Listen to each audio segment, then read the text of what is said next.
Good evening, everybody.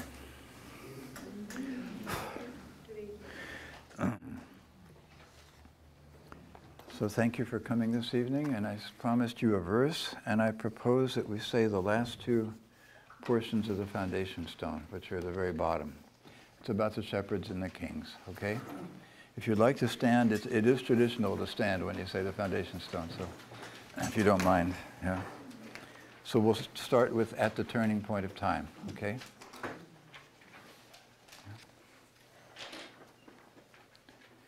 At the turning point of time, the spirit light of the world entered the earthly stream of being. Night darkness had held its sway. Day radiant light shone forth in human souls. Light that warms the poor shepherds' hearts. Light that enlightens the wise kings' heads. Divine light, Christ's Son, warm our hearts, enlighten our heads, that good may become what we from our hearts will to found, what we from our heads will to guide purposefully. Thank you.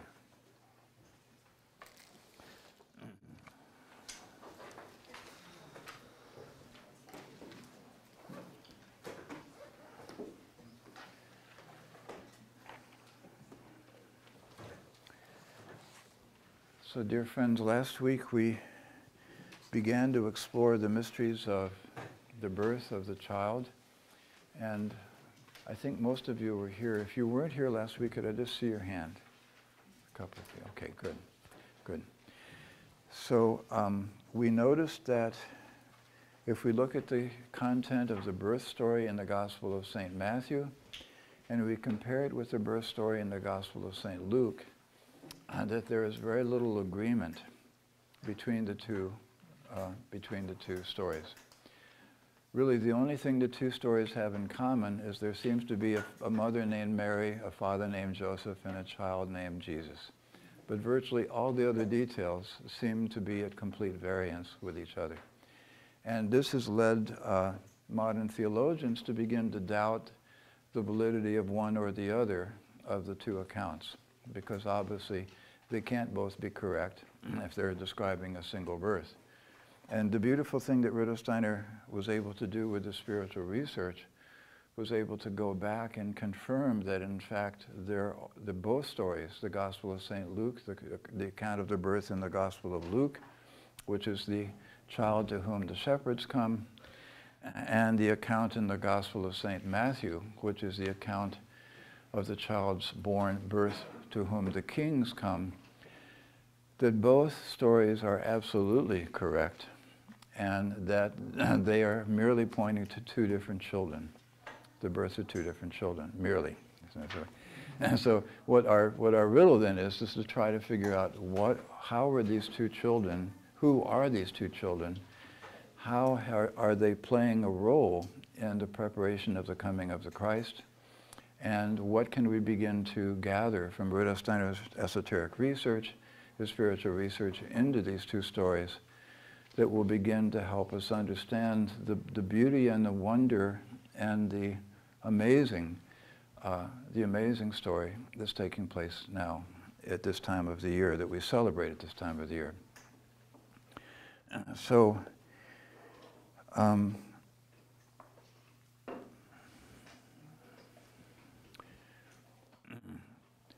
there are many threads that we need to begin to weave together. And I think what I'd like to do is, last week we spent a good bit of time on Matthew, and we completed reading the story of Matthew, and we began to turn our attention toward Luke before we ran out of time. Rather than just immediately pick up Luke, I'd actually like to take a few steps back, because we're not really done with Matthew either. We need to do a little bit more with Matthew, and then we'll be able to do more with Luke. So in order to do that, I'm going to try to give some background that I hope will lead us further toward an understanding of this deep mystery. So we see that if we look at Earth evolution itself, we begin to get a picture that the Earth evolution is composed of 7, Rudolf Steiner tells us there are 7 great periods of cycles of history of Earth evolution. And so if we look at the history of the Earth itself, there were many preparatory stages of Earth evolution, but the first manifested stage was a stage which is referred to esoterically as Polaria, and then a second stage called Hyperborea,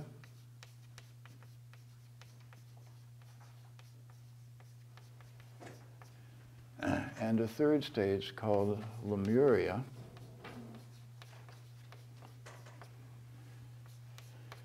the middle stage, Atlantis,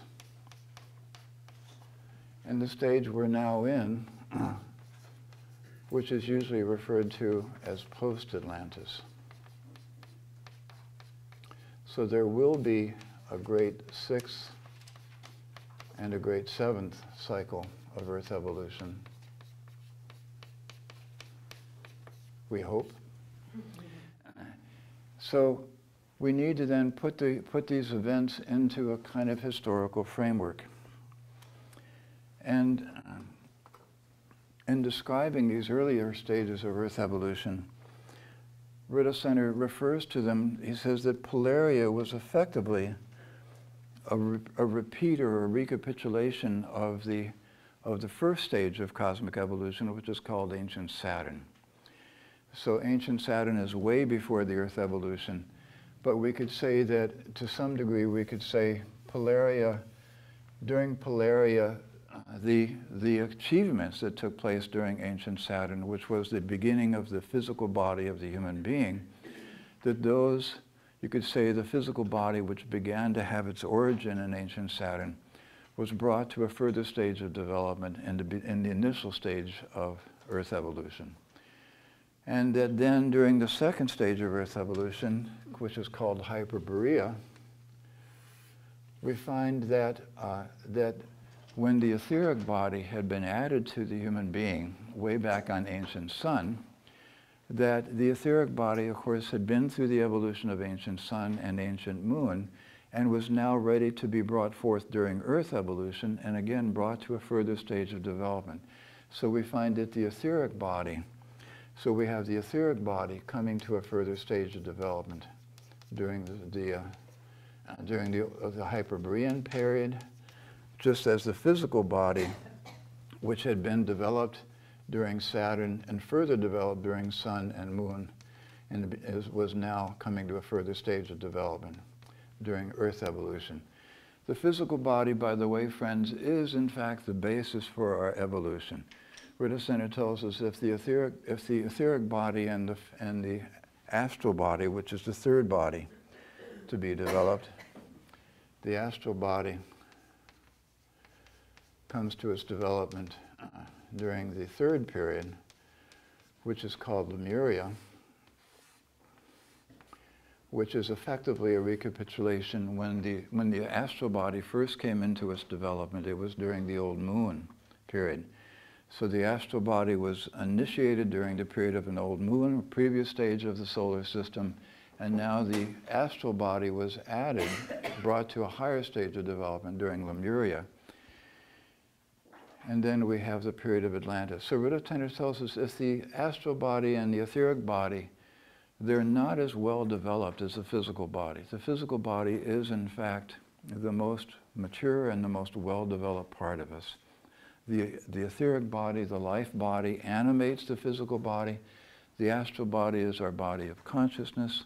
It announces itself through the nervous system and the reflection of an inward consciousness of the situations around us and so forth. And it's these are majestic members.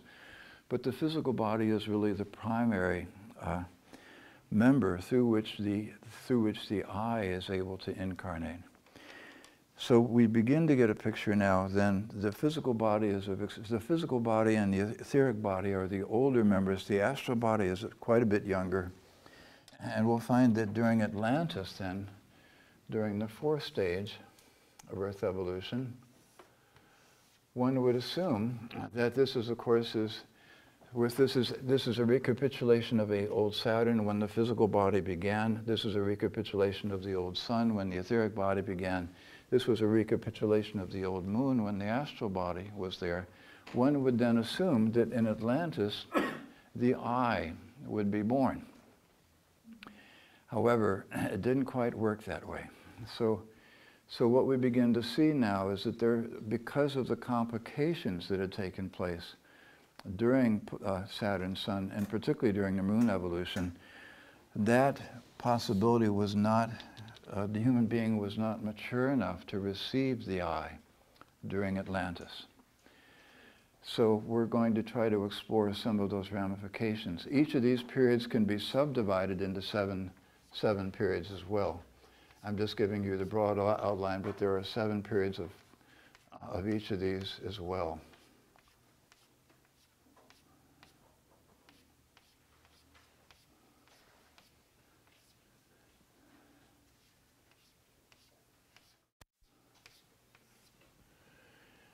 We're now in post-Atlantis, so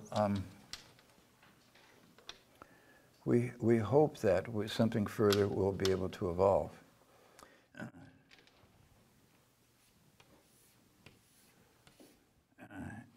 And in fact, we have been through ancient India, ancient Persia, the Egypto-Chaldean Babylonian period, the Greco-Roman period, and we're now actually right here. We're in the 5th period of post-Atlantis in our present period of time. There will be a 6th cycle and a 7th cycle, and then post-Atlantis will come to an end. So this is where we are, X marks the spot, in terms of Earth evolution. Now, just to try to get a sense for how all this plays into the preparation of the coming of the Christ, we can say, Rudolf Steiner tells us that it was in the beginning of Hyperborea. Initially, in the solar system, everything which we now have is separated off as the Sun and Mercury and Venus and Earth and Moon and Mars and Saturn, Jupiter and Saturn and Uranus, Neptune and Pluto, and so forth. All of that initially was one thing. It was one thing during the recapitulation of the Saturn stage. And then at the beginning of Hyperborea, the Sun separated from the Earth. So the Sun separates from the Earth, and Rudolf Steiner tells us that this was, of course, a tremendous event, and it led to, there were other separations which followed it. The other planets began to separate off as well. But the Sun separates from the Earth at the beginning of Hyperborea. Now, where we are now, if we were to look at this in relationship to a time cycle, let's see, where can we do it? Let's try to do it. Let's do it right here. If we were to say, we'll find out that the beginning stage of Polaria was the age of Scorpio, and then we move backwards to Libra and Virgo and Leo and Cancer and Gemini and Taurus. These were the seven ages of Polaria. We'll find that the Sun separated during the age of Aries. This is significant. It was during the age of the Ram, during the age of Aries, that the Sun separated from the Earth. And we'll find out that the teacher who appears here, named Zarathustra, tells us about a being separating the Sun from the Earth, but leaving the promise with humanity that one day the Sun will reunite with the Earth. This is a very important story. So the Sun separating from the Earth, Rudolf Steiner says it left the Earth bereft, if you will. The Sun forces, of course, had to leave the Earth in order for the human being to find our proper phase, our proper pace of development. But Rudolf Steiner says this was a very, very lonely phase. The rest of Hyperborea was very much a difficulty, because what began to happen was as the Sun, when the Sun separated from the Earth, the finest substances that had been mingled with the earth left the earth, and the higher spiritual beings, our elders, our leaders, our spiritual teachers, also went to the sun. And so, and this is a very significant time because the teachers of the earth period are called the Elohim. They're also known as the spirits of form or the exousiae. So we could say that the Elohim or the exousiae, they are the ones most responsible for earth evolution. We could say prior to this, during the ancient moon, the dynamis, the mites, the spirits of movement were responsible for the old moon. We could say the Caryatides, the spirits of wisdom, were mostly responsible for the sun, and that the thrones played a major role in the evolution of Saturn. But by the time we had come to earth evolution, it was now the spirits of form. Their Hebrew name is Elohim, and we know them in Rudolf Steiner, we know them as the exousiae, the spirits of form. So they are responsible, and what they realized was in order for the human being to come to the right pace of development, in order for the human being to come to the possibility of achieving freedom and love, we had to find a proper pace.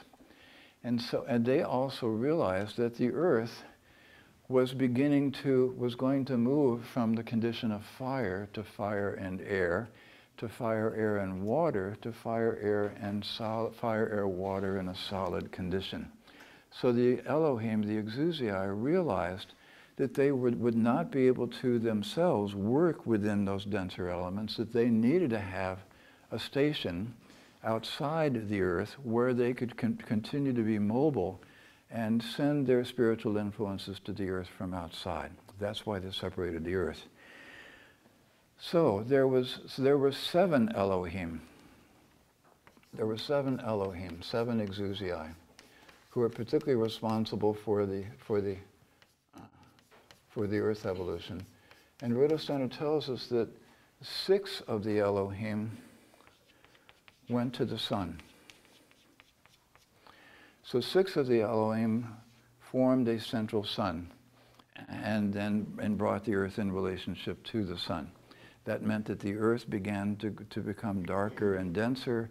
And in fact, the earth very rapidly, the earth was not intended, it was intended, you could say intended.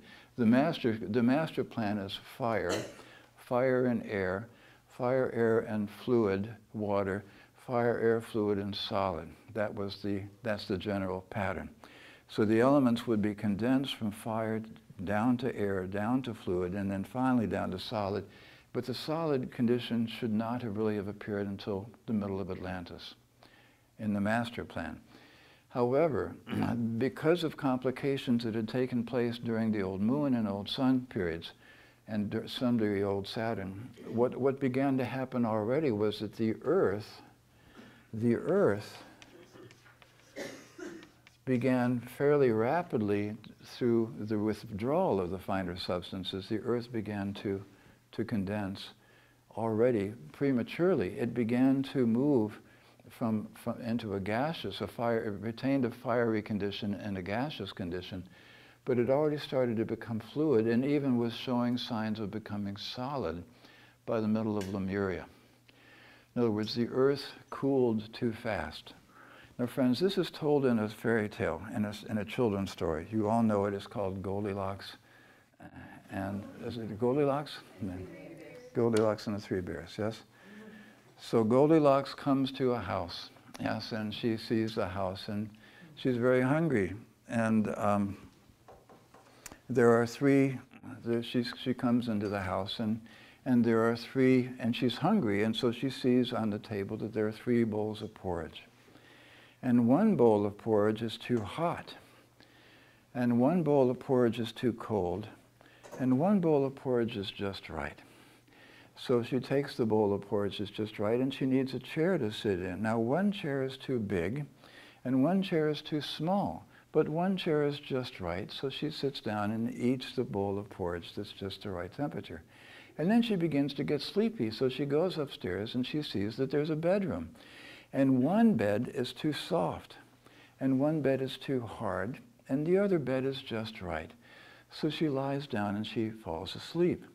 And the Papa Bear and the Mama Bear and the Baby Bear come back to the house, and the Baby Bear says, somebody's been eating my porridge. And the Mama Bear says, somebody's been eating my porridge. And the Papa Bear says, somebody's been eating my porridge too.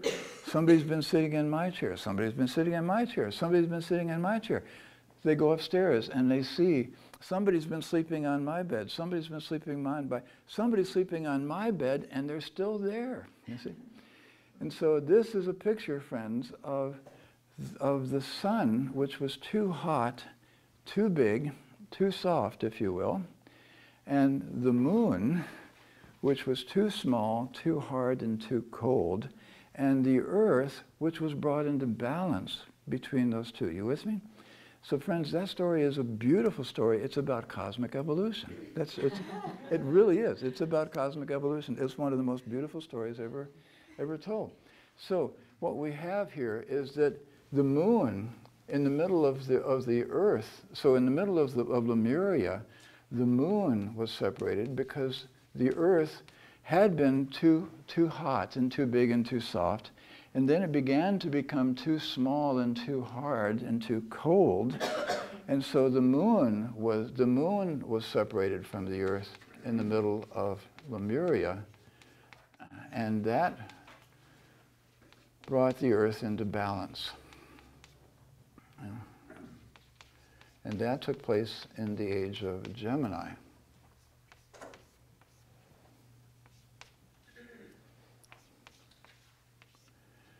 Now, so 6 Elohim went to the sun, but 1 Elohim had remained united with the earth.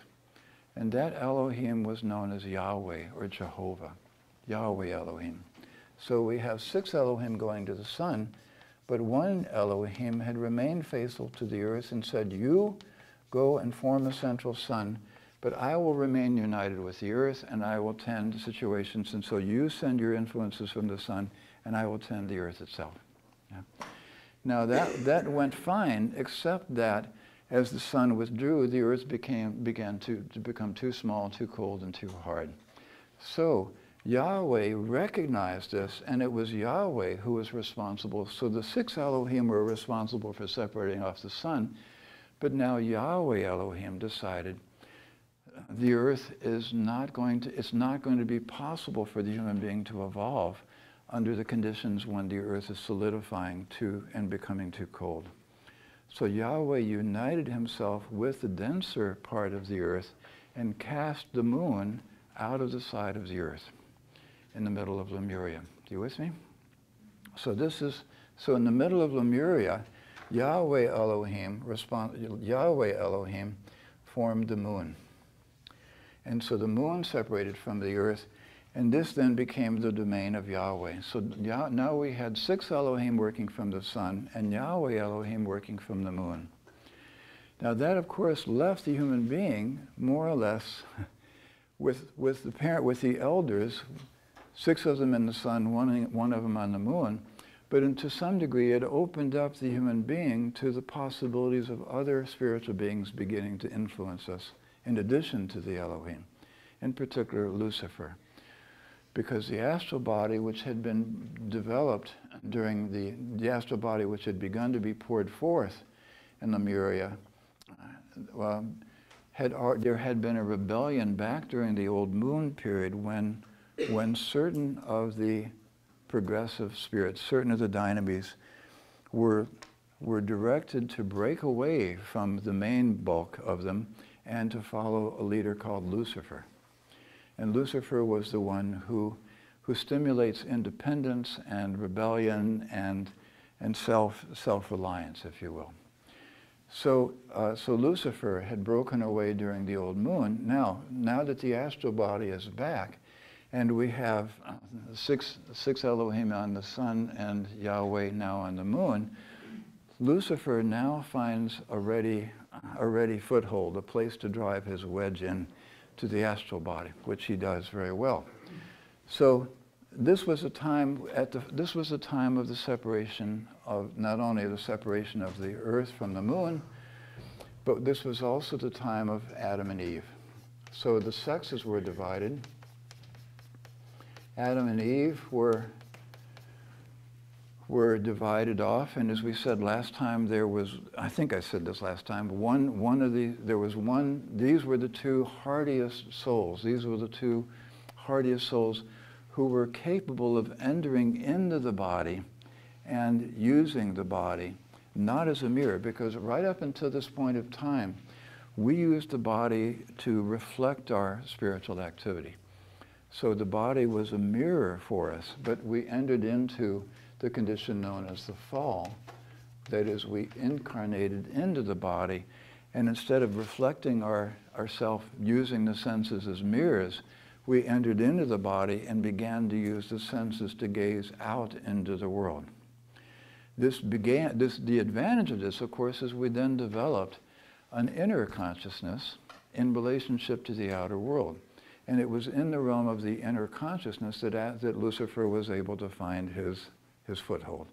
Because Lucifer was able to fill us with light, but also fill us with enthusiasm to become more and more independent and to find our own law rather than following the lawfulness of the outer world.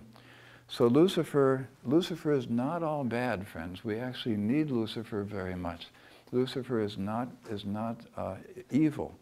Rudolf Steiner says the result of Lucifer's influence led the human beings to evil, but Lucifer is enthusiasm, and he's light, and he's a bringer of light. And Lucifer also, if Lucifer had had his way, we would have gradually hardened into individuals who were completely self-reliant, but also completely self-absorbed. We would not be loving to one another. We would all be filled with enthusiasm to do what we wanted to do, but we wouldn't be very, very attentive to others or very lawful with our sensitivities.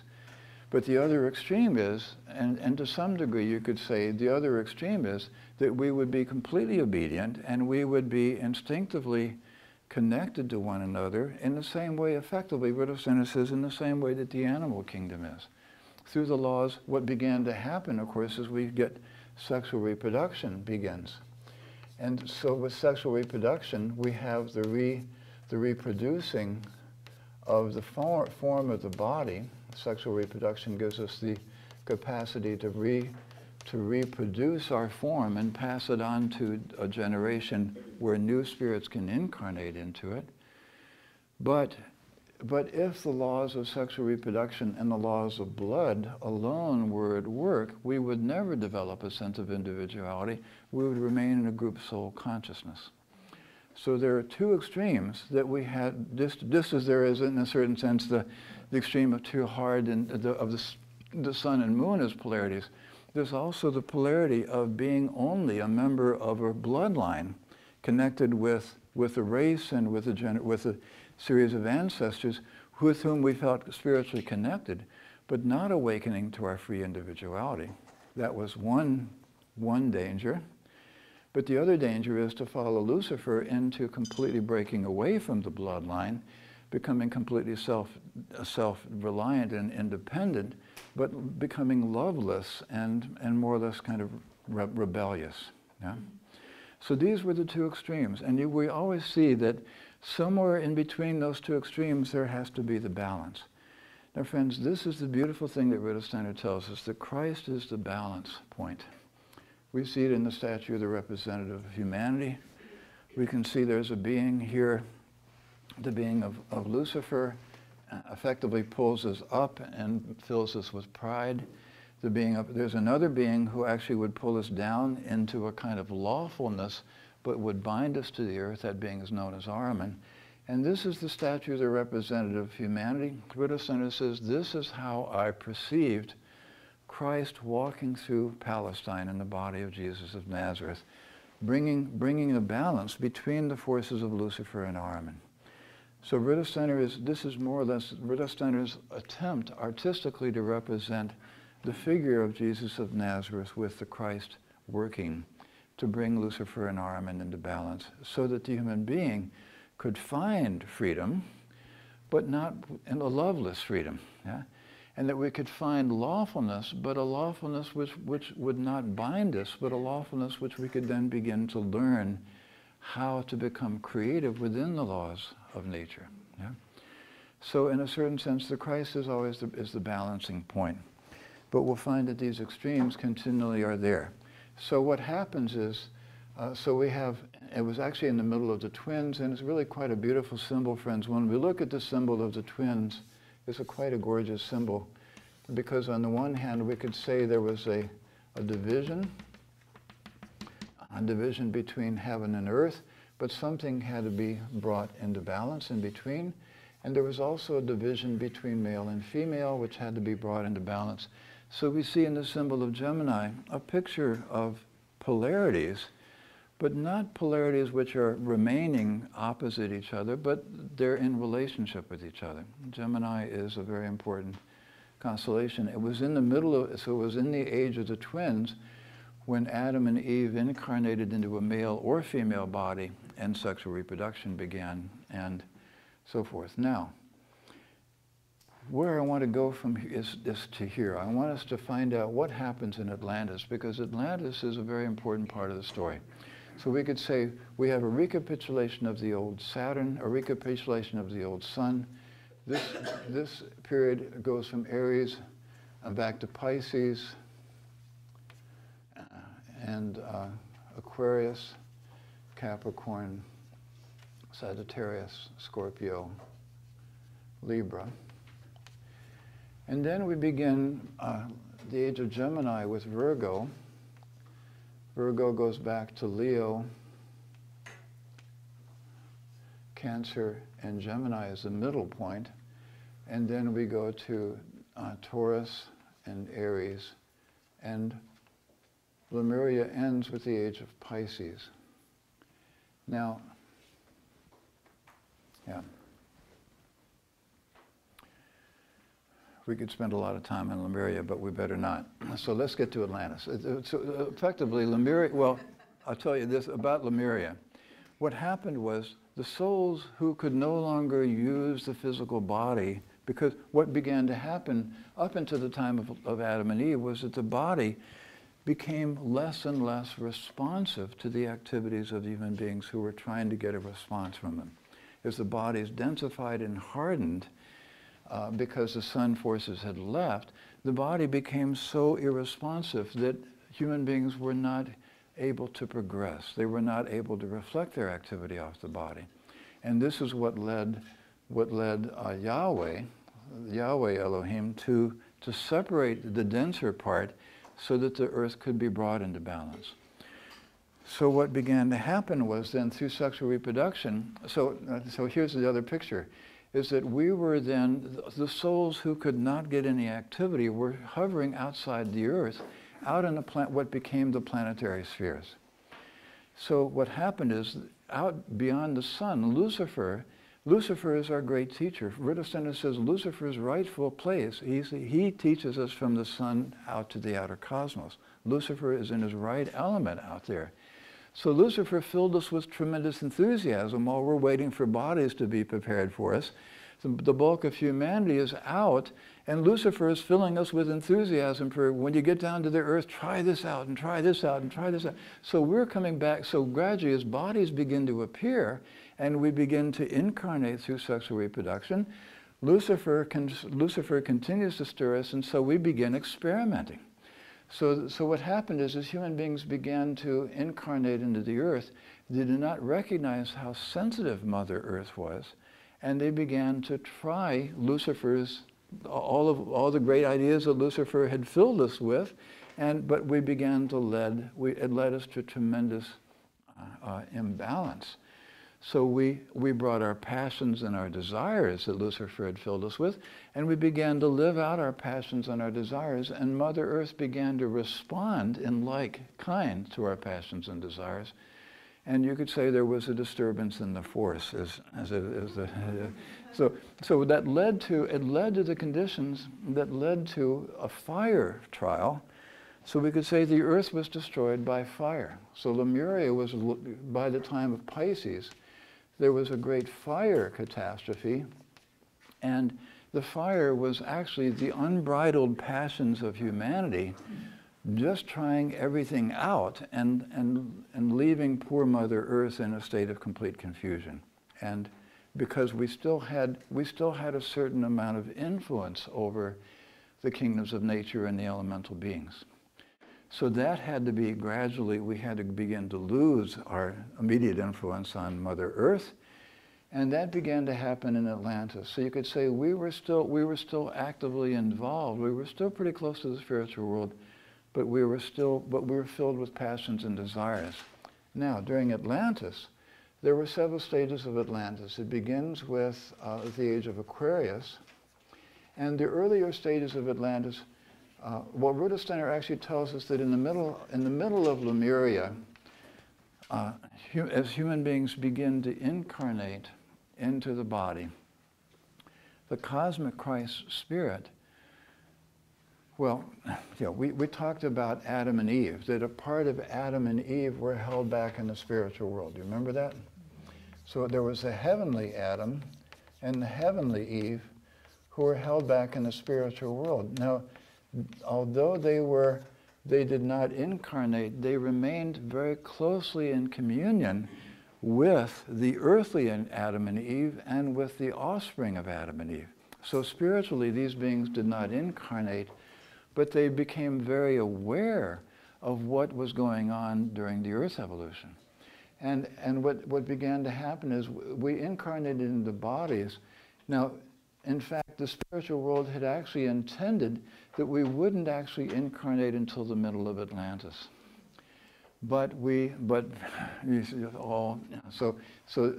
So things got pushed back, you could say. That led to imbalances. It also meant that the animals which we were separating from, we should have cast out all the animals before we incarnated, but we were still casting out animals as we began to incarnate. So to some degree, we were entering into forms which were not upright. We're entering into animal forms where the spinal column was still horizontal. So there were vertebrates, but their spinal column was more or less horizontal. Now, when I say they were vertebrates, it didn't mean that they were solid, but they were the ancestors of our present vertebrates. They had a central nervous system. And Rudolf Steiner said the central nervous system was particularly attractive. Lucifer said, look at that fine nervous system. You will get a wonderful experience if you just slip into that body. You will know what God knows. You see, so Lucifer was the one who got us to involve ourselves with those bodies. You slip into that nervous system and you will know what God knows.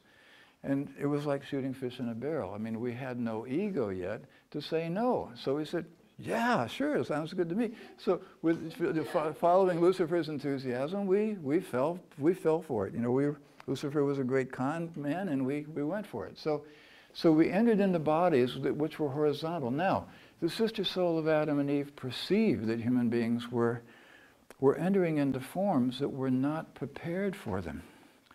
And Rudolf Steiner tells us that the sister soul of Adam prayed to the great cosmic spirit, who is the Christ being. Human beings are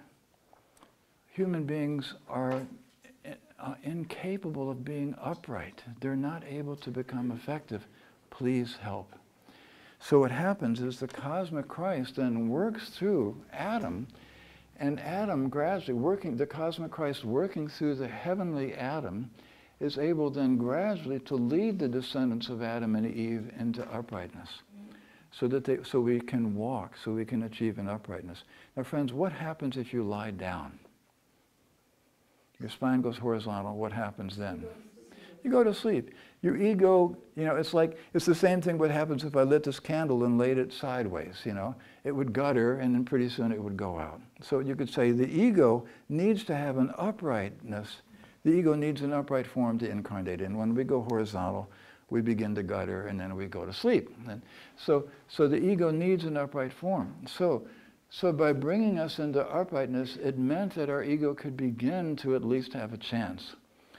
So the Christ intervened on part. Now the Christ did not incarnate, but the Christ worked through the sister soul of Adam. And one can imagine that Eve, although Rudolf Steiner does not speak directly of the relationship. These two are twin souls. Adam and Eve are twin souls. Now, at the beginning of Atlantis, remember that the fire, so what happened was the forms of the human body and some of the early experiments basically had to be purged. Certain bodies which were, because the spiritual world was trying to help us come into forms, and to some degree those old forms had to gradually be not available anymore. So certain forms were terminated, if you will, so that so you could say humanity, the forms into which human beings were incarnating began to be more and more refined, and finally through the fire destruction, certain primitive forms were no longer available. But that meant then that we needed a new stage of development. So at the beginning, in the middle of Atlantis, so you could say, Rudolf Steiner tells us that uprightness, the ability to walk, is the first intervention of the Christ directly. The uprightness, the ability to walk, the first intervention of Christ.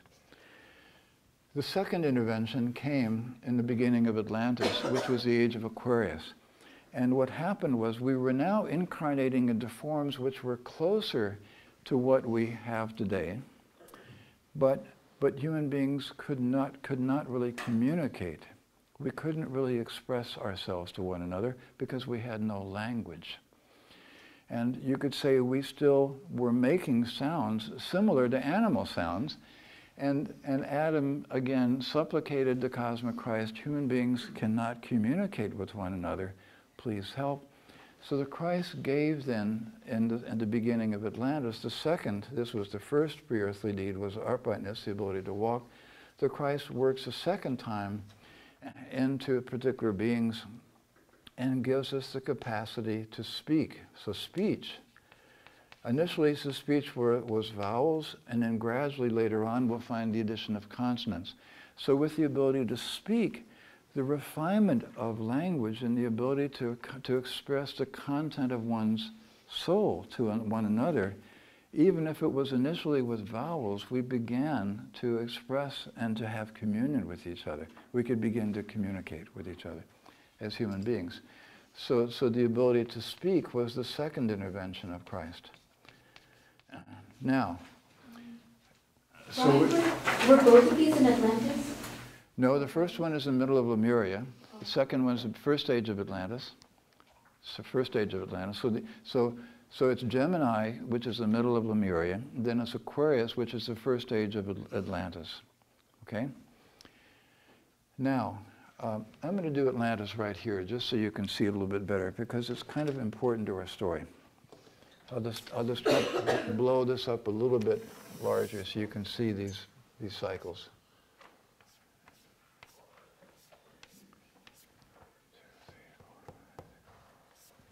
So Atlantis, so it was in the Age of Aquarius that we began to speak.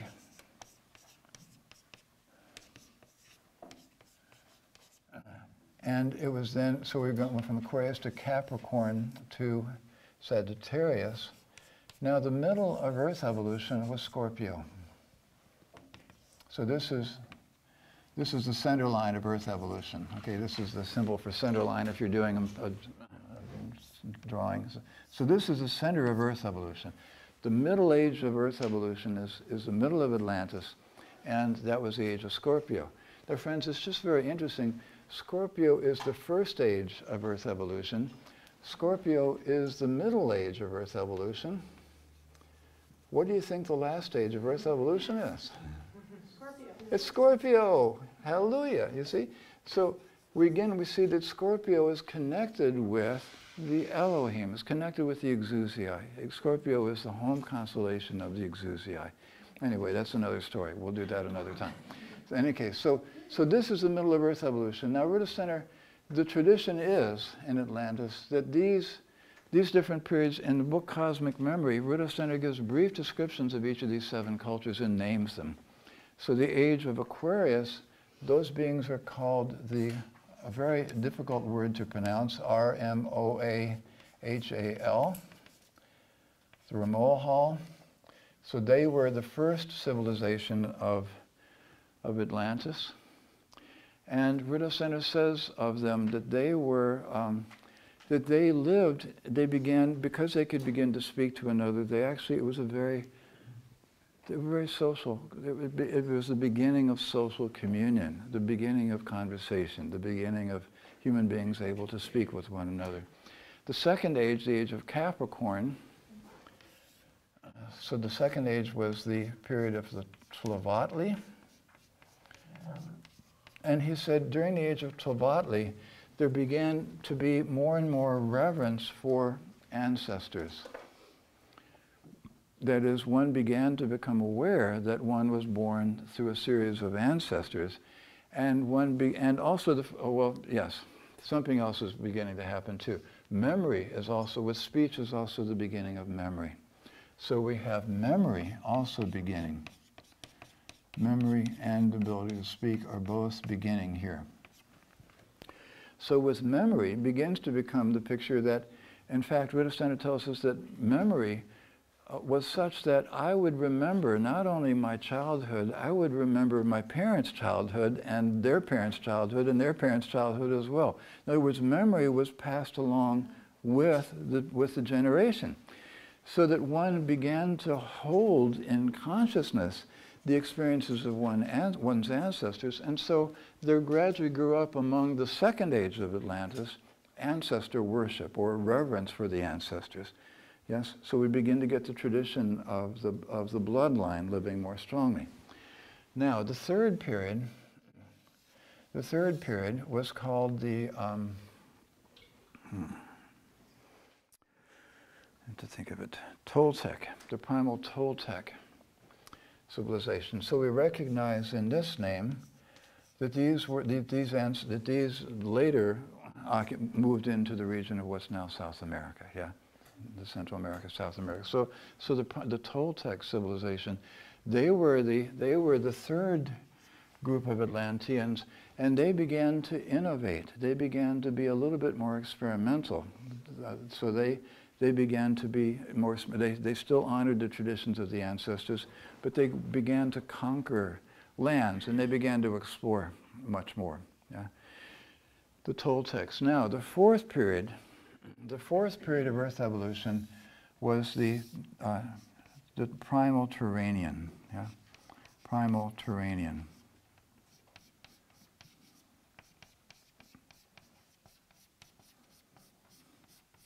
Age of Scorpio. Now, the Primal Turanian civilization, on the one hand, this is where a certain genius began to evolve. It's the constellation of Scorpio, of course, is connected with reproduction, but it's also connected with the capacity to conceive thoughts. So there began to be a kind of genius inspired into these Primal Turanians. In particular, Rudolf Steiner says that the initiates, each of these cultures, by the way, was led by the mysteries. And the mysteries were certain human beings working with certain angelic and archangelic beings and higher beings. We were still under very much the guidance of higher spiritual beings. And the mystery centers were places where human beings were separated off and trained to receive the messages of the gods to guide the culture. So the mystery centers were leading, they were the leading initiates, they were the leading centers of cultural development. What began to happen among the Primal Turanians initiates was that as they began to become more independent, they began to discover, although sexual reproduction had begun in the middle of Lemuria, the consciousness of sexual activity didn't happen until the middle of Atlantis. Now that may sound strange to us from where we live today, but one can say that we are not really conscious of our process of digestion or the processes of breathing either. So, I mean, you can say so to some degree one could say the consciousness of sexuality didn't dawn until the middle of Atlantis. So sexual reproduction was happening, but no one was aware that it was happening, and of course the mysteries were guiding the whole shebang, and that was the way it was. So, but now some of the Turanian initiates began to become aware of what was going on with sexuality, And as they did so, they began to discover, they began to experiment with the forces of sexual procreation and with the forces of sexuality. And that led to a further disturbance in the force, which you could say then led to a tremendous disruption of the balance of the Earth, which had been, the Earth had been in balance since the fire trial. The earlier stages where the Earth was brought into balance.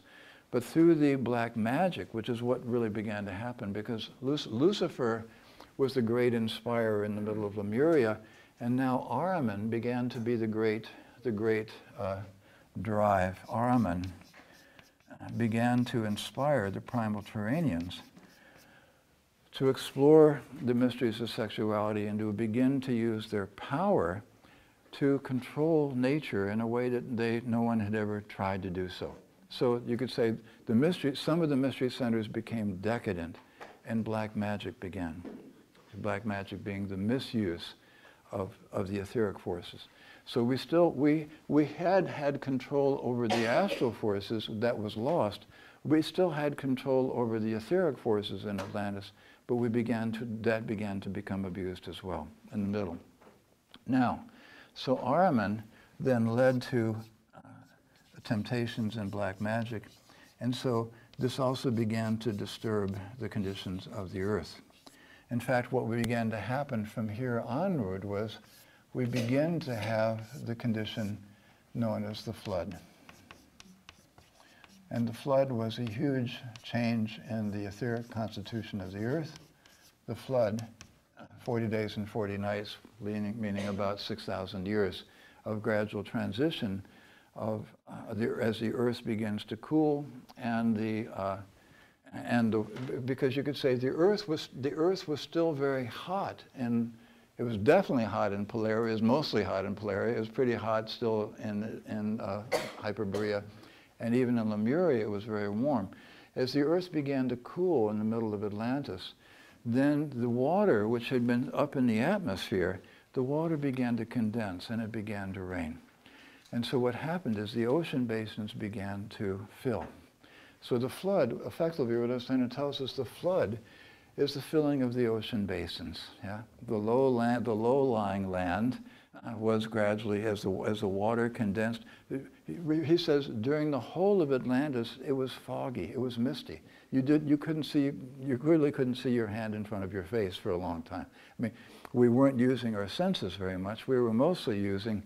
We still had a certain etheric perception, and we were able to observe things. But we didn't use our physical senses. Everything was hazy, and it was as though we would be looking through a dense fog at lights in the sky. Yeah, but we wouldn't really see things with clear outlines. You with me? So we were still in a very hazy consciousness. So the flood led. Now, so the age of Libra was. Now he says the high point in the first cycle was the second period. The second age of Polaria was the high point. The high point of the second period of the second phase of Hyperborea was the third period. The high point of the third cycle, the Lemuria, was the fourth period. The high point of Atlantis was the fifth period. The high point of post-Atlantis will be which period? The sixth. Are we there yet? No. It's the Age of Aquarius, right? We're looking forward to it, yeah? When the moon is in the seventh house and Jupiter aligns with Mars. So we're in the Age of Pisces. We still got to go one more to get there. But that will be, hopefully, that will be the high culture of post-Atlantis. But the high culture of Atlantis, which is where we are, this is Atlantis. The high culture of Atlantis was with the development of a certain people who are called the Primal Semites. Now, Rudolf Steiner tells us that this people, began to have certain characteristics which allowed the third intervention. So the second intervention is the development of memory. The first intervention is the learning to speak, learning to walk, learning to speak. You could say what began to happen in the third period now, in the fifth period, under the Primal Semites, was that the third intervention took place. That is, once again, the sister soul of Adam supplicated the cosmic spirit and said, human beings don't know. Human beings are doing things that's leading to destruction, and they don't have any idea when they begin to do something. They don't know the outcome. They have no way of anticipating cause and effect. You see, which was really the problem. So we would do things, and we had memory of what had happened before, but we didn't yet have rational thought, the ability to say, yesterday I did this and that led to that. Today, if I do the same thing, it's probably going to lead to the same condition. That wasn't a part of our consciousness. So the capacity for logical thought, the capacity for rational thought, the beginning of an understanding of cause and effect was placed into the primal Semites. And Rudolf Steiner says the third intervention was the Christ intervening, working through the sister soul of Adam, giving human beings the seed of what we would need in order to think. That is, to consider, if I did this and this happened, if I do this again, chances are it's going to lead to the same outcome. So this ability to balance, this ability to weigh and to form judgments, the culture in which this was given to humanity was the culture of the primal Semites.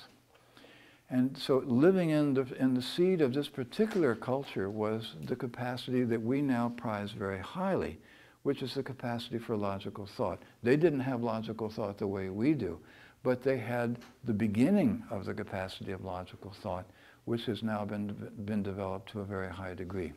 So the primal Semites, now Rudolf Steiner says, and just as the second period was chosen to be the seed of so the second period of Polaria, that would be the age of Libra, was chosen to be kind of the seed of the Hyperborean culture, and the third period of Hyperborea was chosen to be the seed of the third culture of Lemuria, and the fourth period of Lemuria was those people were chosen to be the seed of the Atlantean peoples.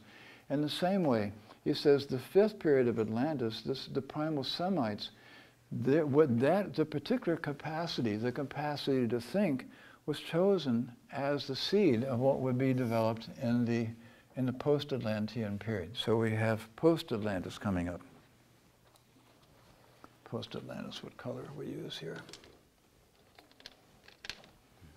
And Brian, when were the pituitary and pineal glands gifted to human beings? Rudolf Steiner doesn't describe them at this particular point in time. He doesn't bring them directly into the picture here. We could say they're certainly there. Those are organs which have condensed out of the human body, and they are serving certain spiritual functions. But I'm sorry, I can't answer you. I can't go there. So this is Atlantis, friends. Now we have post-Atlantis. So we have the primal Semites. We still have, let's just finish off Atlantis. We have what's called the Akkadian civilization and the sixth period of Atlantis. And he said in the Akkadian civilization, because logical thought began to come in the fifth period, in the primal Semites, the Akkadian civilization, they began to make laws. They began to try to regulate human behavior.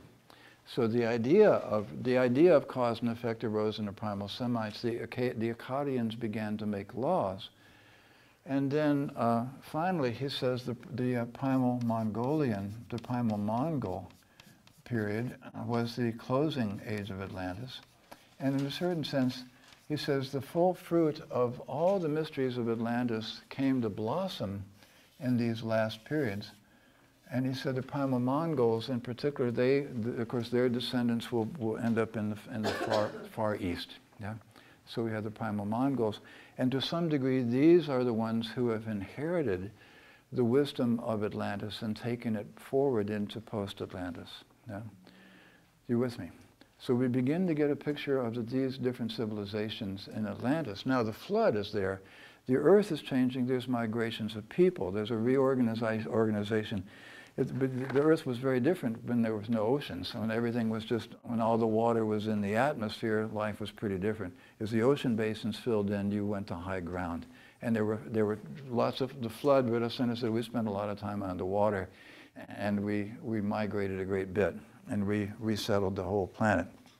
Now, after Atlantis, we have the culture of India. Well, let's do it down here. We have India is the first period, which is the age of Cancer. So the primal Mongols were the period of Leo. Now the age of Cancer is ancient India. Rudolf says we have no historical record of ancient India. And the reason we have no historical record of ancient India was it was a long time ago, but also ancient India bore the memory of Atlantis. And in fact, the 7 holy rishis, who were the great initiates, the great teachers of the ancient Indian peoples, the 7 holy rishis represented the finest summary of the mystery teachings of Atlantis. And that was the seed of what became the substance of the culture of ancient India. So there was not much outer culture at all. The whole picture was that as the sense, now we also, by the way, the senses begin to be more and more involved. As the mist falls away and the sun begins to shine through, oh, by the way, what do we get when the clouds begin to thin and the sunlight begins to shine in? What do you get? Rainbow. You get the rainbow, you see? So at the story, so Noah, at the end of Noah and the flood, he sees a great rainbow. So this is the rainbow period, friends. So when the rainbow begins to appear, that's a sign that the sun, for the first time, is breaking through. Now the sun separated way back here, but now the sun is breaking through the mists of Atlantis, and now we begin to get, so we get the rainbows appearing because the sun is beginning to shine again, and now we get, with the rainbows, the opening of the sense world. So the sense world, our attention is now drawn to a sense world.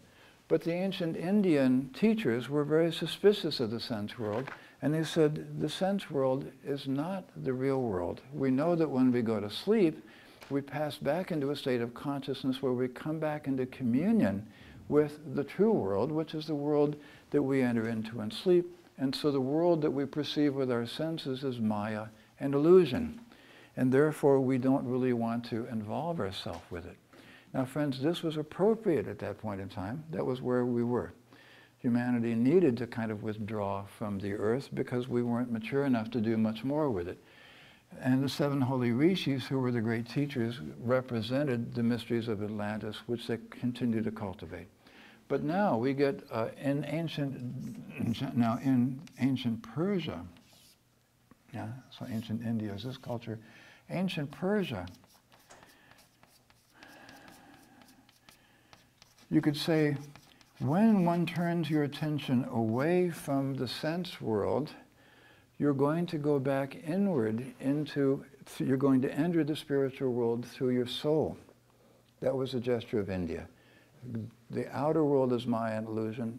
Ignore it. It's just there. It's a world of temptation. Turn inward into your soul and commune with the divine through going through the inner path. Now, friends, that was appropriate for India, but it was not appropriate for the second cycle. So these dates, we have 7227 BC is the beginning of ancient India, and 5067 BC is the beginning of ancient Persia, which is the second cycle. So we have ancient Persia. And the great teacher now is Zarathustra. And Zarathustra says, Zarathustra had been a pupil of the 7 holy rishis, but he also had a tremendous revelation.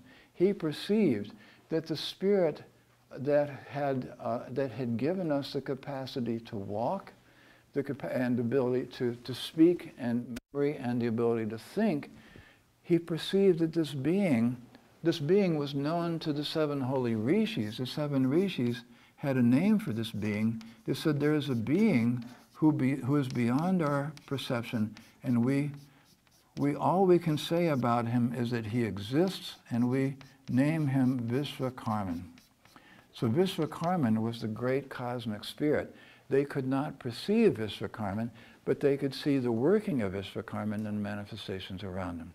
So the 7 holy rishis knew of a great spirit, but they didn't have direct perception of where he was. He says, beyond our perception.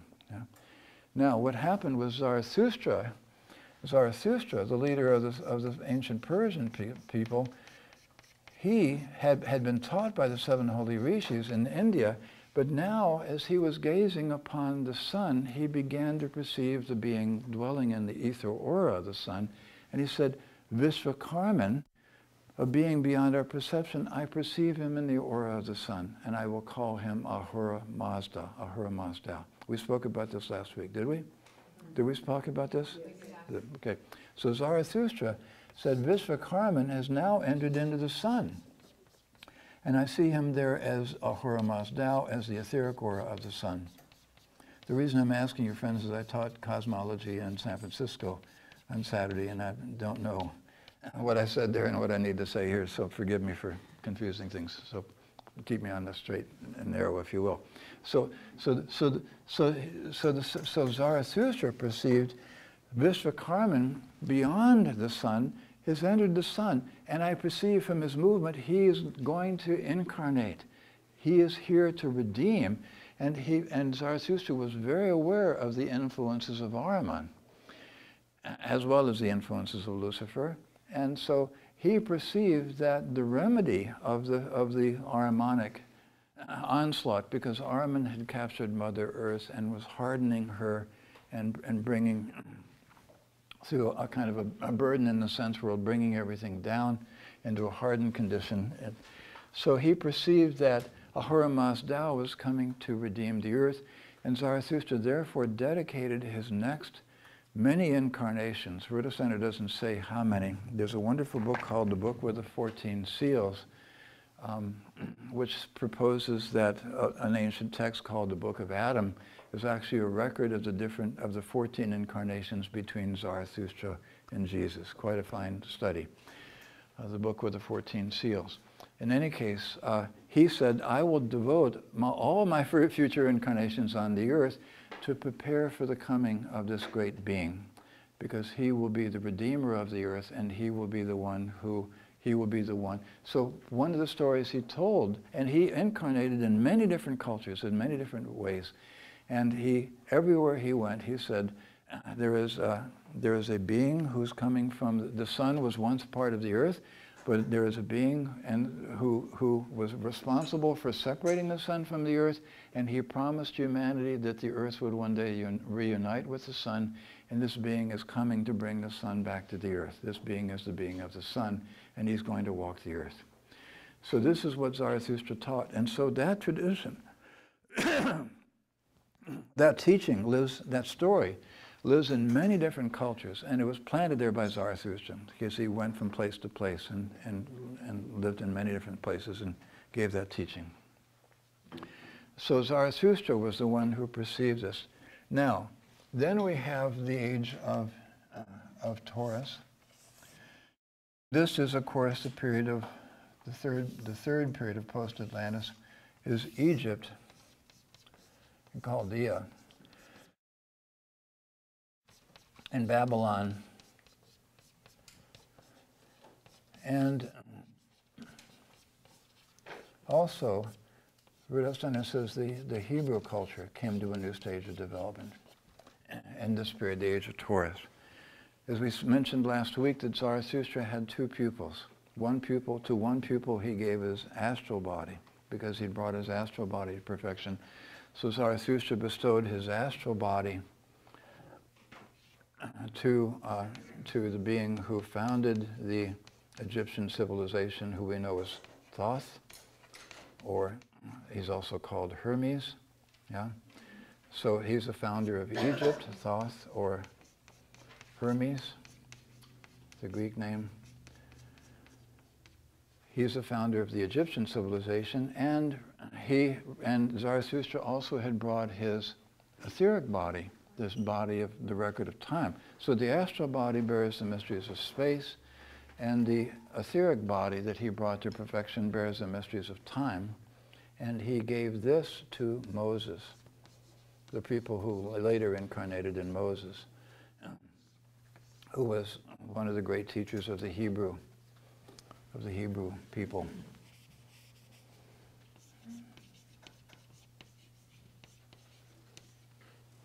Who lived in Egypt as well. So that's kind of where we were last time. Is that fair? Okay. Now we ready to start? Just a little background. But I mean, the main thing I wanted us to catch into was where, what is it about the primal Semites? What is it about the primal Semites? Because they're very, very important to the story. They were chosen. They were chosen, and you could say they also. You could say that what blossomed in the fifth period of Atlantis has really become the seed of what's valued in post-Atlantis. That is the capacity for thinking. Yeah, and the capacity for thinking is the capacity gradually to discover the truth, and to try to understand the world, and participate in the world. Now, I think this would be a good time to take a break. So you don't have to sit so long, and we'll start fresh, okay? 5 minutes, is that enough? Okay. We're almost ready?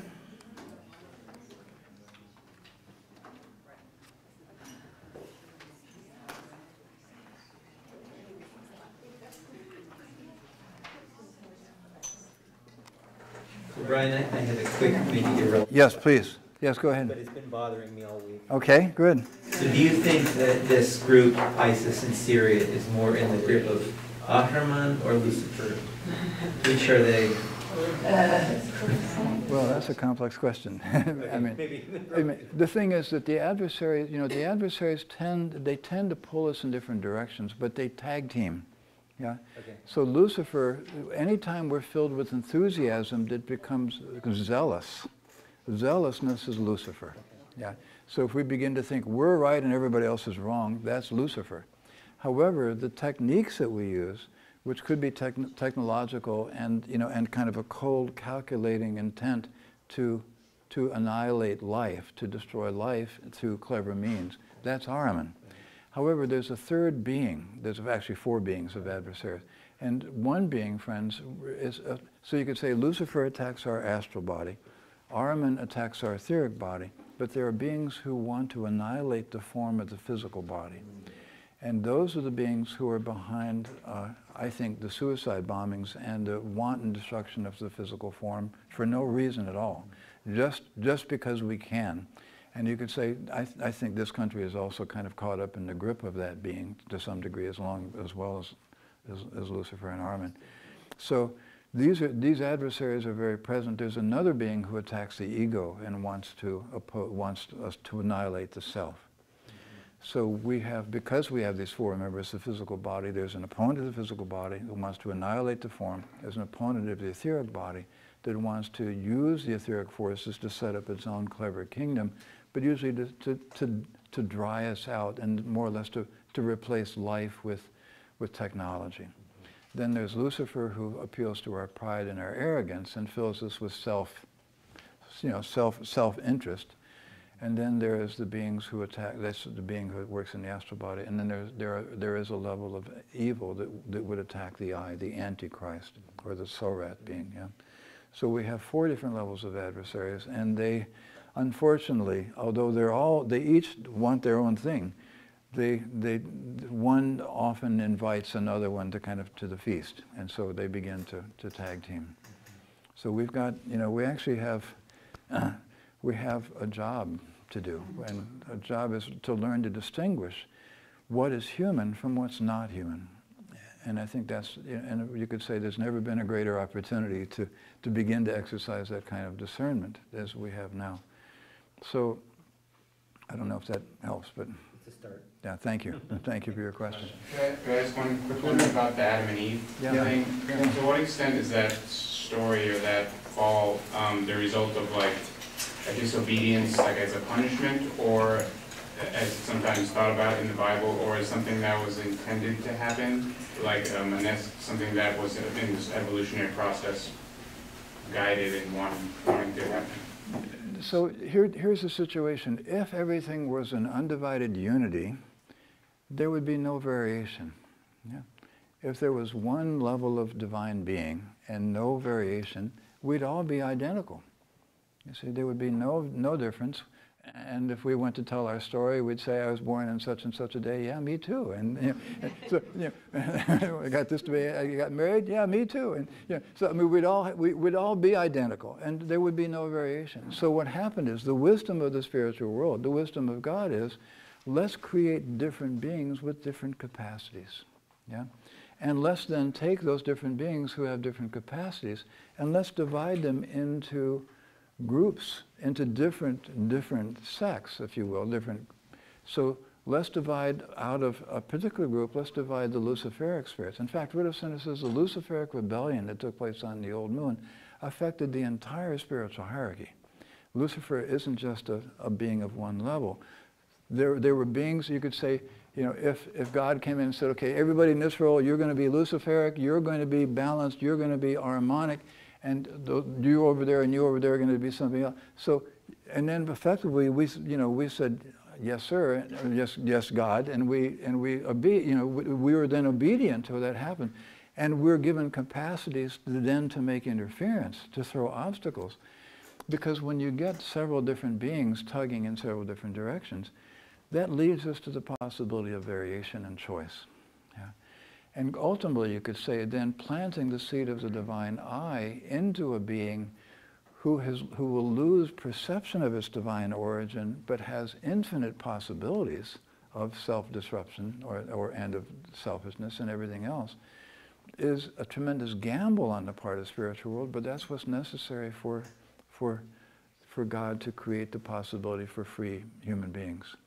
So you could say, I would say to you, and your quick answer is, yes, Lucifer and Ahriman were set up to fall. They needed to fall. And their fall was actually very, very important. And disobedience was, in fact, the first sin, but we were disobedient every day, you see. I mean, that disobedience is Lucifer's great gift. We don't agree. If somebody tells us to do something, our likely response is, oh yeah? So that's Lucifer's gift to us. We want to try, we want to do what we want to do. Each of my 3 children has always told me, Dad, I want to do what I want to do. Okay, I get it. You see, it's very important. So this wanting to do what you want to do, that's Lucifer's great gift. I want to be independent. I don't just want to be a carbon copy. We owe that to Lucifer. That's actually a tremendous gift. So, but we can take it too far. Ahriman also gives us technology, but we can go too far. We can completely suck the life out of everything. And so one can say we need to use the gifts that these various beings have given us, but we need to use them in a human way. And the beautiful thing is, friends, not only do we have choices between falling prey to one or another of them, but we have infinite possibility. We don't appreciate what it means to be a spirit of freedom. We don't understand that. We don't realize that whatever we think, whatever we envision, whatever we love, we can pursue. There are spiritual beings who don't have that option, you see? We are not, our path in life is not carved out for us. We're not following orders. We're given the possibility of doing something that nobody's ever done before. We can improvise, you know? And this is why we admire Robin Williams and the great painters, the great musicians, the great artists. These are the people who are bringing creativity and something of their own genius into play. And that's really meant to be, we're meant to become spirits of creativity. We're meant to become artists. And the spiritual world is waiting for us to wake up and stop trying to decide which laws we're going to break and begin to love what we do and do it because it's who we are. See, so the possibilities for the human being are enormous. We don't even, The Philosophy of Freedom, Rudolf Steiner says, is the most important book he wrote. Everything else he says in thousands of years, the only thing that will be left of his work is The Philosophy of Freedom. But it is a tremendously important book because we're meant to become spirits of creativity and freedom. And that book awakens us to the possibility. So I don't know if I've answered your question or not, but thank you for your question. Yeah, okay. Any more questions before we go? we're not going to go yet, but are we okay? Yeah? So friends, so we can see now where we are here. We're at the point where Zarathustra has given his astral body to the founder of Egypt, and he's given his etheric body to the founder, well, to the lawgiver of the Hebrew people. Yeah. Now, Zarathustra is a key player here, because Zarathustra is he's the first being at a particular point in history who recognizes that the spirit, the divine spirit, will enter into the earth. And he devotes all of his future incarnations. He's a bodhisattva being. This being is a bodhisattva. He's an angelic, archangelic being whose task it is to bring new capacities and new understandings out of the mysteries into human life and cultivate so that human progress can take place. So Zarathustra, he sacrificed his astral body and his etheric body. But he has yet one more possibility. He recognizes that by giving his astral body as an etheric body, he is then serving the coming of the Spirit. But then he has one further task to do. He has to develop fully a physical body, and by using the physical body as an instrument, develop his eye to a very fine degree so that he can offer the physical body up to the Christ as well. Because the Christ, remember friends, now when you think of this being, the being who gave us the capacity for uprightness and speech and the capacity to think, this being will only be able to inhabit a body for 3.5 years, 3 1/3 years. After that period of time, this being will shatter the body. It's just the law, it's the law of the Spirit. It would be like, so Rudolf tells us, this being a vessel has to be prepared that will bear the purity and the innocence that Adam had, plus the full experience that Zarathustra has of everything that's happened since the time of the fall. Now, the fall happened in the age of Gemini.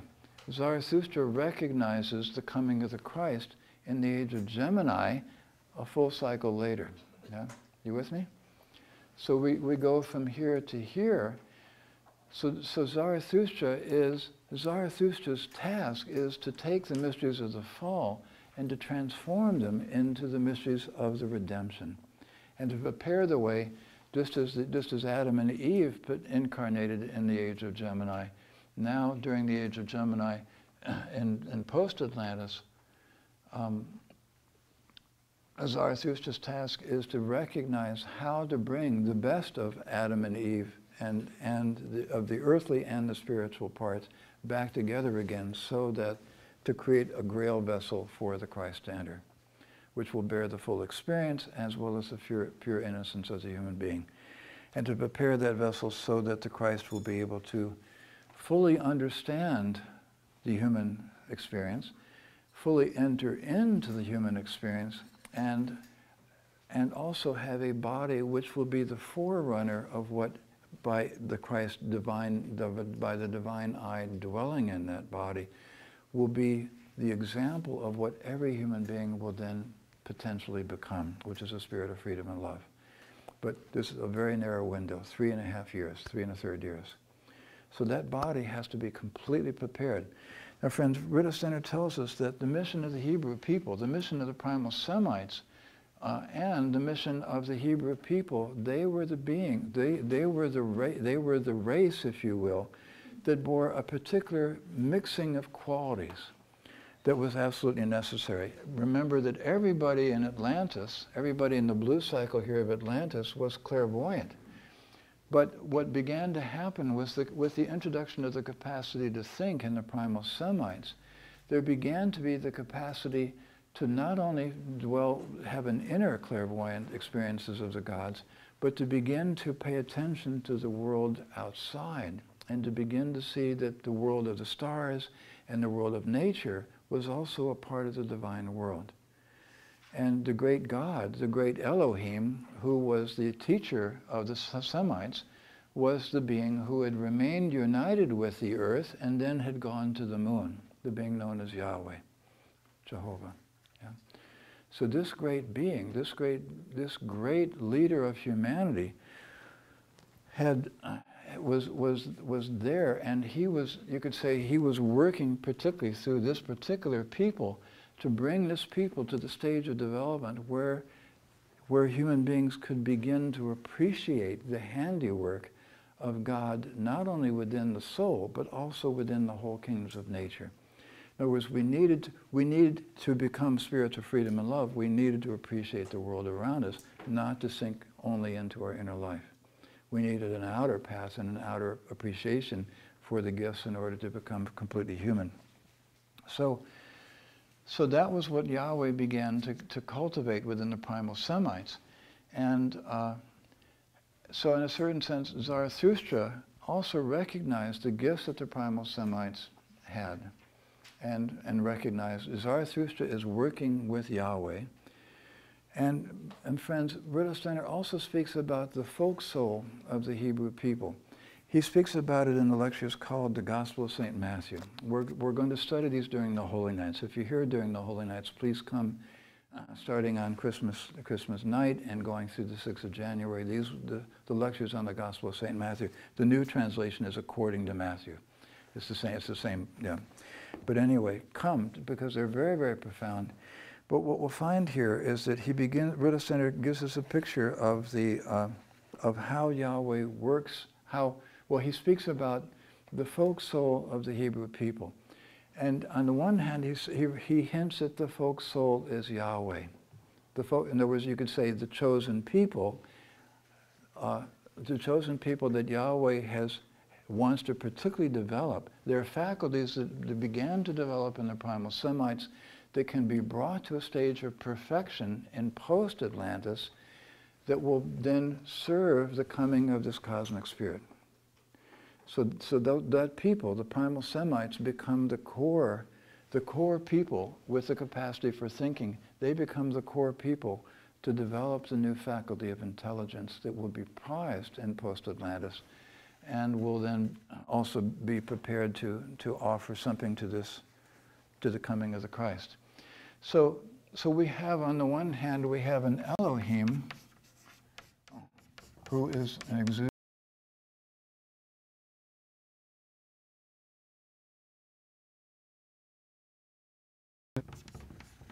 Yahweh, Elohim, Jehovah, yeah. And then we have, but friends, we also have, there are archai beings and archangels.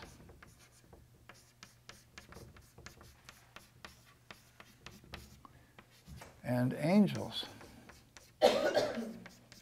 And human beings.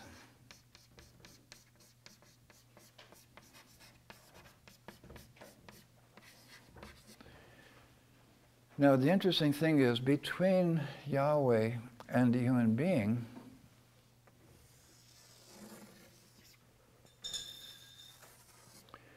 and particularly between Yahweh and the Semites, there is a particular archangel who is in communion with the primal Semites and with Yahweh. And this is the being who we know as Michael, the archangel of the sun. So the sun archangel, the one through whom the Christ is coming, the sun archangel, he is the folk soul of the Hebrew people. That's huge, friends.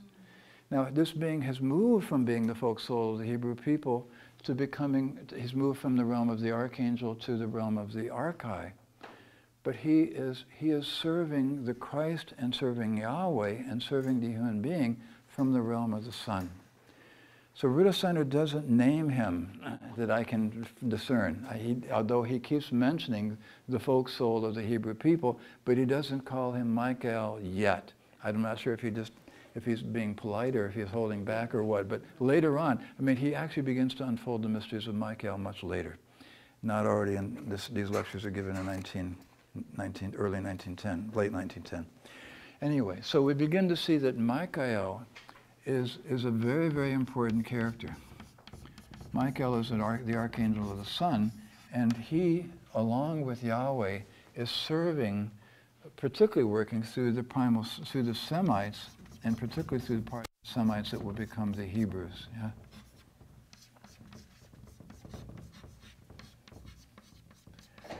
So we begin to see that a vessel had to be chosen, and we begin to see that Yahweh and Michael are beginning to select, because you've got lots of different possibilities here to choose from, but somebody has to be prepared.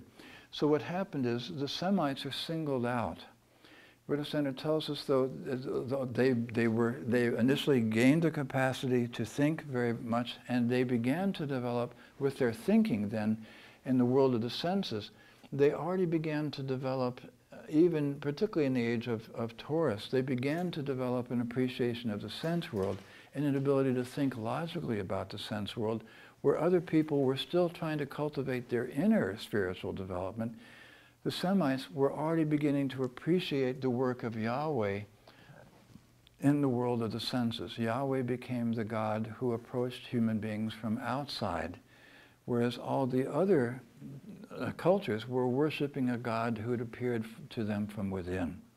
So Rudolf Steiner says Brahma and other, we begin to get a whole, if we look at the history of God in the various religions, we'll find that most of the gods, initially they announced themselves within and then they were found outside.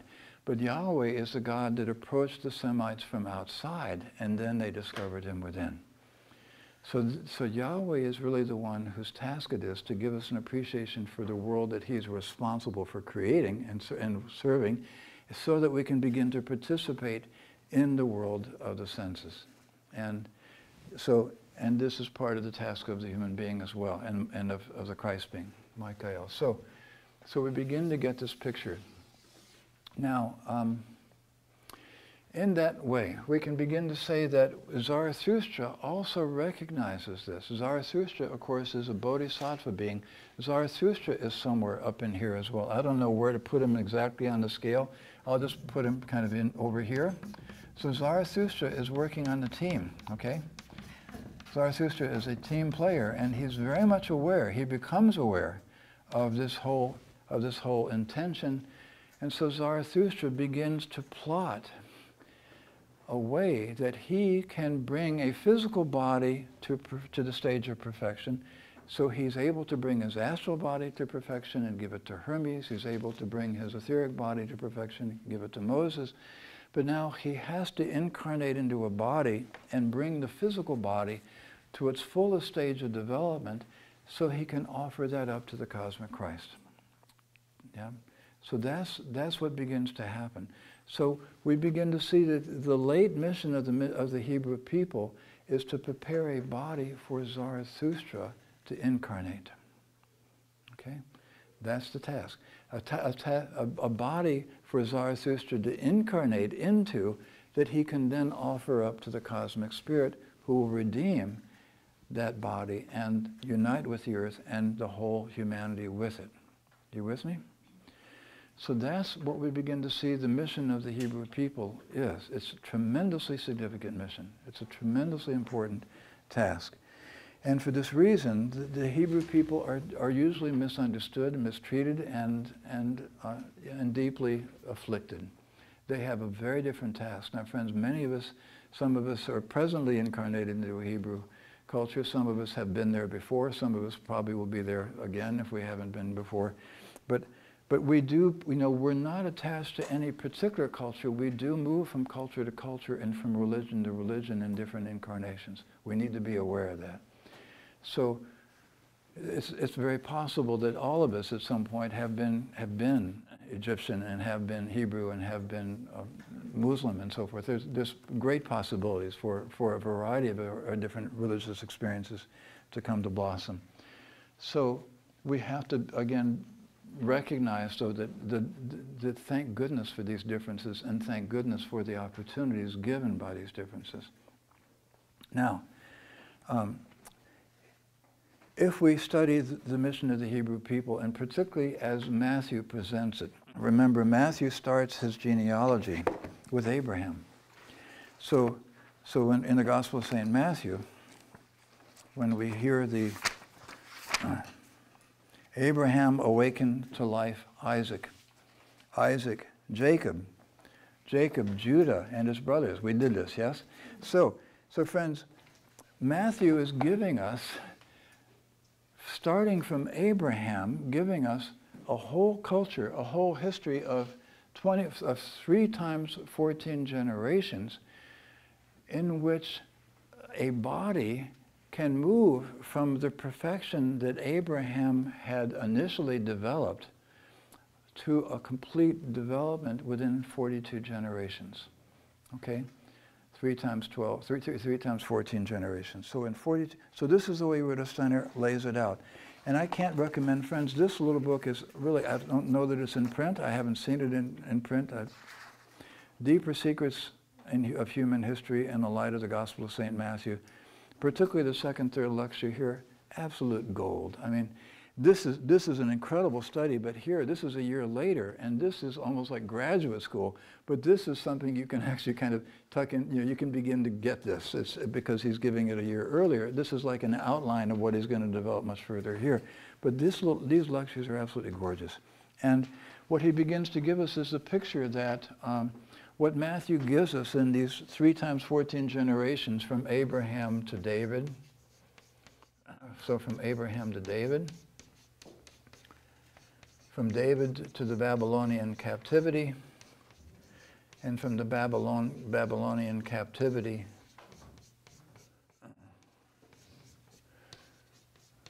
to Jesus. These 3 times 14 generations to Jesus, who will then become Christ. So we go Abraham to David, 14 generations. David to the Babylonian captivity, 14 generations to the Christ. So we get 42 generations. Now, the way Rudolf Steiner develops this is really quite beautiful. He says Abraham was the first human being to bear what we think of as a modern brain. Yeah? The brain of Abraham was the forerunner that we prize so highly as the brain capable of logical thought. So Abraham had a tremendous, he was really the one, you could say Abraham out of the primal Semites, through refinement after refinement, finally there was a human being in which the brain, the human brain was brought to such a high stage of development that logical thought could live in a human being who could then use that brain to initiate what we know as logical thought. So Abraham is in fact considered to be the founder of mathematics and of certain sciences, because Abraham was the first human being capable of doing what all of us prize, what all of us learned to do in grade school. Abraham was there first. Abraham had that capacity. Yeah? Now, but what had to happen was that capacity then had to be refined through 14 generations. And Rudolf Steiner gives us a picture of why that is. He says, in fact, something which is brought to birth in the physical body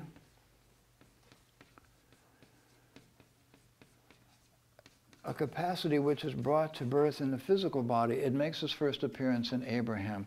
But he says something which appears in a physical body has to pass, in order for a new faculty to be passed and refined in the physical body, it has to pass through seven generations. In other words, the physical body of Abraham had to be passed to Isaac and so forth.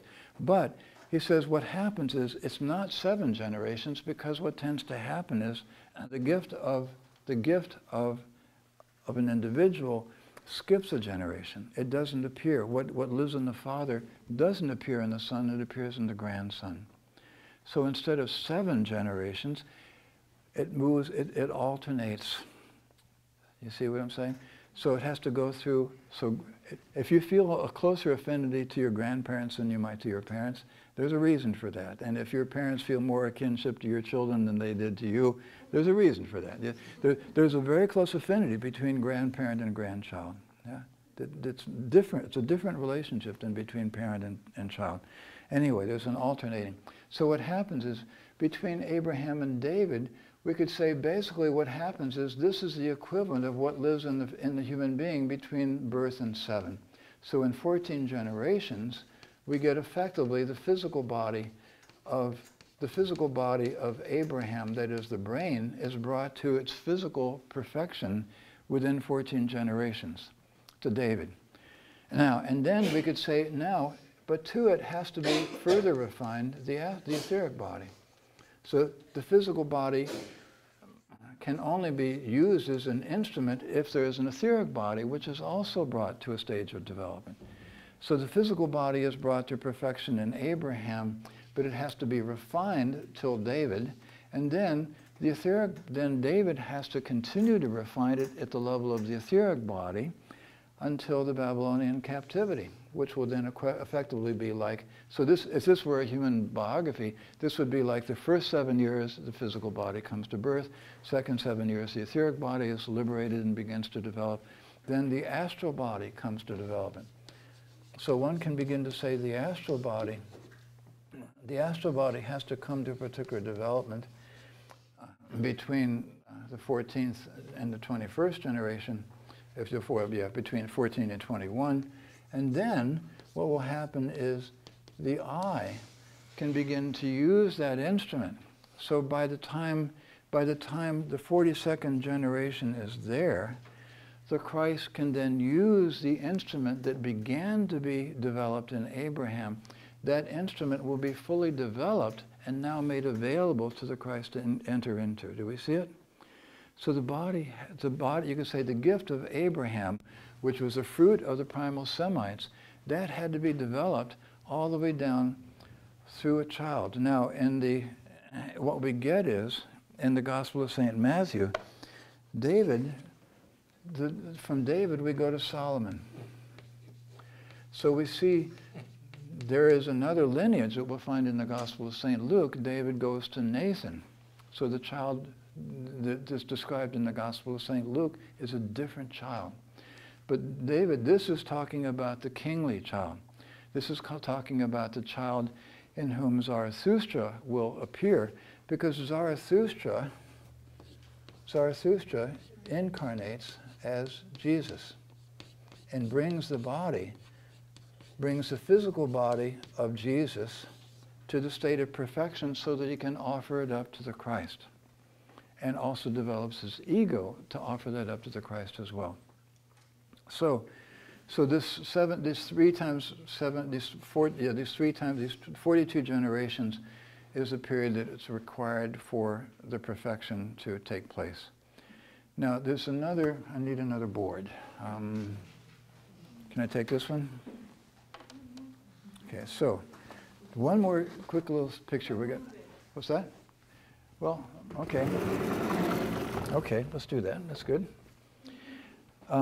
So, if we just very quickly, friends, let's study what happens to Abraham. Okay? So I'm going to represent, over here we have Chaldea and the land of Ur. And then effectively up here I'm going to put Palestine. And down here I'm going to put Egypt.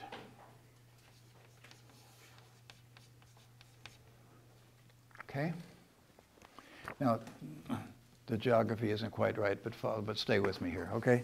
So now, we could say what we get is a description in the Old Testament that Abraham is born in the city of Ur. Abraham is born in the city of Ur in Chaldea. Now, if you read the Old Testament, what happens is Abraham is sent on a journey, and he journeys, and he leaves Ur in Chaldea, and he's directed to go to Palestine to meet a great teacher whose name is Melchizedek. Melchizedek. Melchizedek, Rudolf Steiner says, is the great sun initiate. Melchizedek. The great sun initiate. So what happens is Abraham travels to Palestine, he meets Melchizedek, and Melchizedek greets him with bread and wine. Okay? And gives him a task. Yeah? And says, make this your home, basically. So Abraham gives birth to Abraham. Now Abraham is barren. I'm going to put Abraham up here now. Sarah, his wife Sarai, Sarah is barren. She can't birth a child. But Sarah has a handmaiden. Where is she from? Egypt. She's from Egypt. Hagar. So Sarah has an Egyptian handmaid. Abraham and Sarah can't have offspring. She says, it would be a pity for you not to have a child. Go into Hagar and have a child. So from this conception, a child is born. Who's the child? Ishmael. Who's Ishmael? He's the son of Abraham, and he's the founder of the founder of the Arab peoples, basically. Yeah. Now, after Ishmael is born, guess what? Well, for one thing, Hagar kind of lords it over. Hagar apparently misbehaves a little bit. She's a little bit uppity, because she's been the slave. She's been the Egyptian slave, but now she's saying, "Look, I've got a child by Abraham, and you don't." Well, Sarah is able to conceive a child, and she conceives Isaac. Now, and so when Isaac is born, Sarah has Hagar and Ishmael driven out. Yeah, sad. Yeah? Driven out because there was bad blood between them. Okay. Now Isaac has a child. As Isaac has two children. So Isaac has a child. One is named Esau, and one is named Jacob. Esau and Jacob are the two children of Isaac. Tell me about Esau. What do you know about Esau? He's hairy. He's hairy. Now, friends, Rudolf Steiner tells us that hair, body hair, is connected with a certain etheric clairvoyance. Yeah?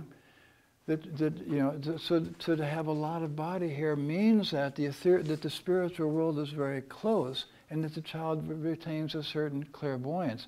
But clairvoyance was what was supposed to be driven out of the preparers of this body. This body was not to be clairvoyant. This body, the body of the Hebrew people, was meant to be more related to the sense world and the capacity for logical thought. So any offspring that show signs of clairvoyance are excluded. So Esau and Jacob, they're wrestling in the womb, and I think who gets out first? Do you remember? Esau gets out first, and so by right, he's the older child. He should be descendant, but in fact, the mother chooses Jacob because he's smooth. Yeah? So Jacob is not clairvoyant, but Esau is. Now later they'll be reconciled as well, and later Ishmael will be reconciled. There's a whole history here. Anyway, so what we begin to see now, Jacob, how many children does Jacob have? Does he have 12? He has 12, and his name is changed from Jacob to Israel. He becomes named Israel, and Jacob becomes Israel, and he has 12 sons. 12 sons, and the 12 sons are made they are ordered in the pattern of the stars. Your offspring will be numbered as the stars. Doesn't mean, Rudolf said that didn't mean you'd have as many children as the stars. It meant that you, by having 12 sons, that your offspring would be ordered by the logic of the Logos and the Christ being through the 12 constellations. So the 12 tribes of Israel are descended from the 12 sons of Jacob, who becomes Israel. You with me? Now, one of these sons, friends, can you wait just a second? One of these sons dreams. And he dreams that all of his family, that his brothers all have cows and he has a cow, but all of his brothers bow down to his cow. And does this make him very popular with his brothers? No. And who is this? Joseph. Joseph is a dreamer. So Joseph is pushed aside because he's clairvoyant. Okay? Now, in fact, he has a coat of many colors, meaning he has an astral body which is blooming. Yeah?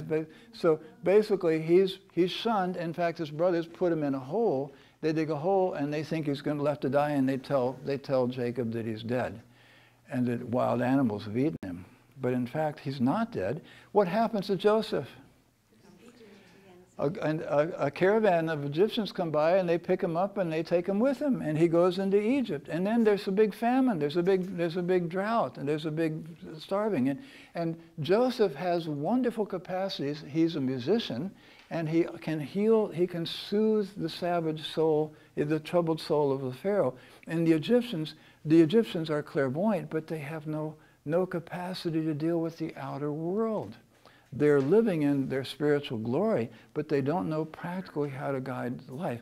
But Joseph, because he bears the brain of Abraham, knows how to solve problems. So Joseph pretty quickly moves up in the ranks from being a musician to an organizer. Pretty soon he's the right hand of Pharaoh. Now, when his brothers come begging for food, he's sitting right next to the Pharaoh, and he recognizes his brothers, you see, and they don't recognize him. And he says, and because he's the one they got to deal with. And so, you know, he's, on the one hand, he's overjoyed to see them. On the other hand, he's a little angry at them because they left him to die. So he says, is your father well?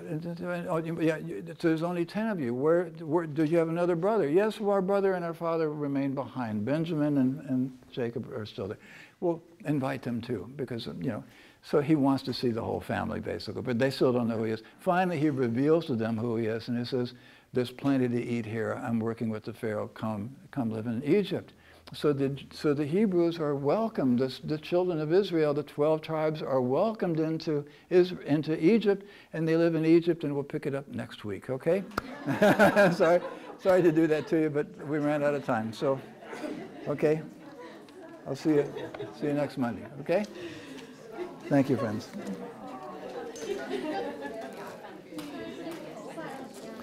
By the way, friends, there is a beautiful article in the American River Messenger that this man right here, Seraphim Winslow, wrote an article and put my picture on the paper and picture of Rudolf Steiner College, and wrote an article and really praised Rudolf Steiner College, and it's really worth reading the article because Seraphim has done a real service to all of us, and I'm really grateful that he has been so generous to recognize what Rudolf Steiner contributes to Fair Oaks, what Rudolf Steiner College contributes to Fair Oaks.